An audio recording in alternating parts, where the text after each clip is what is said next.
Welcome back to another at-home edition of Barber and Haskill's Kitchen. My name is Amanda and today you are joining me in my home kitchen. Just so you know, we are open at Barber and Haskill and we are practicing some social distancing. We're allowing limited quantities of customers into the store. We have some hand sanitization stations set up for you in the store. You can still order by phone and we highly encourage you to do that. Our number is 705-526-7811. Or you can browse some of our products or ask questions online at www.barberandhaskill.com. So let's talk about what we're making today. We're making a prime rib roast and we're using the iGrill Mini. I've never used the iGrill Mini. I've never made a prime rib roast before, so this could be exciting.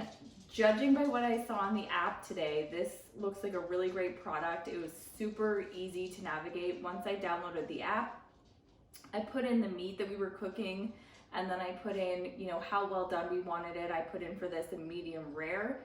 It told me how hot the internal temperature needed to be and it will notify me when it reaches that temperature. So it really takes away all of the guesswork out of cooking, which is great. I have a little bit of ADD. I like to do a lot of stuff while I'm cooking, so sometimes I lose track of time. So this will hopefully help me out. I'm gonna share with you a recipe that I'm using for this as well. It takes hardly any ingredients. I actually didn't have to go to the store to get anything other than the roast, which we purchased at Meatland. So we have some olive oil here. We have basil, thyme, and sage, 2 tablespoons each mixed together to make this spice. We have salt and pepper, and then we have some cloves of garlic. So if it looks like this roast already has some spice on it, it's because I taped this once and forgot to hit the record button. That's how great my quarantine is going right now. So we rinsed it off and patted it dry and we're ready to go. So this is super, super easy to do. You're just gonna, I have it bone up right now, and there's a reason for that because we're going to put some of the garlic, actually we're gonna cut into the roast and we're gonna put it on the other side. So we're just gonna coat this with a nice good coating of olive oil, and now we're gonna put salt and pepper on. I like to put a lot of salt when I'm cooking meat, so the salt to pepper ratio is probably at least 2 to 1, if not 3 to 1.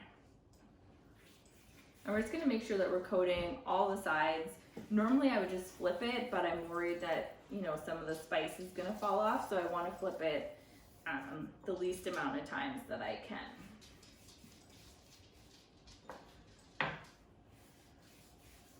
You're just gonna wanna make sure that all of the meat is very thoroughly coated.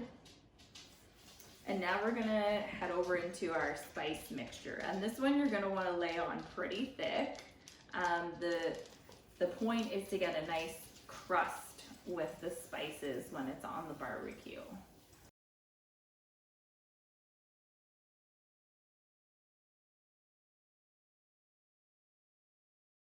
All right, so now we're just gonna flip it over and we're gonna put on some more olive oil on this side and rub that in. And then we're gonna put the salt and pepper on, the rest of that on there.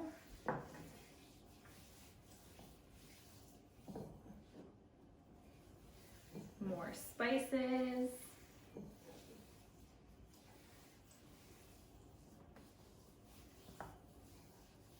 All right, this is looking good. So now we're just gonna put in, I've already cut into this because as I said, I've already made this once. You're just gonna cut little holes into it with a sharp knife, and then you're gonna stick in some garlic cloves.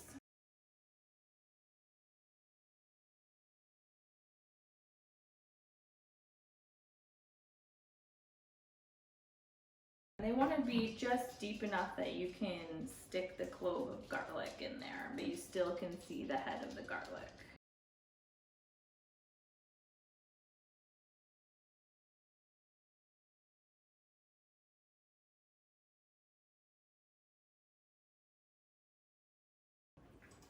And that's what it's gonna look like. So we're actually just gonna let this sit for 1 hour and let it get up to room temperature. You wanna make sure that all your meat is room temperature when you cook it. And when you come back, we're gonna put this on the grill. We're gonna have it preheated to 300 degrees.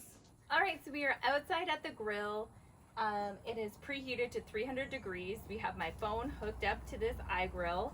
We've selected the meat that we're cooking in the app, and we've selected how well we want it done, medium rare, and it's telling me that once it gets to 130 degrees, the meat is done, which will be around 2 hours.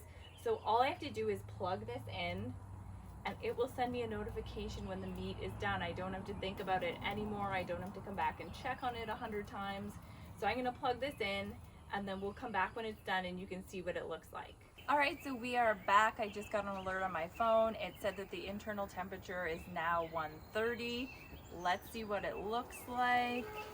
It's looking pretty done to me. Just as a reminder, this will be warm, so you want to make sure if you're going to touch it that you have an oven mitt on.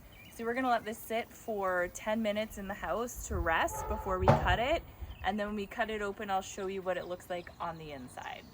All right, we have let this sit for 10 minutes. I'm gonna cut into it now and see if it's done, you know, as I wanted. Ooh, this is looking mighty fine.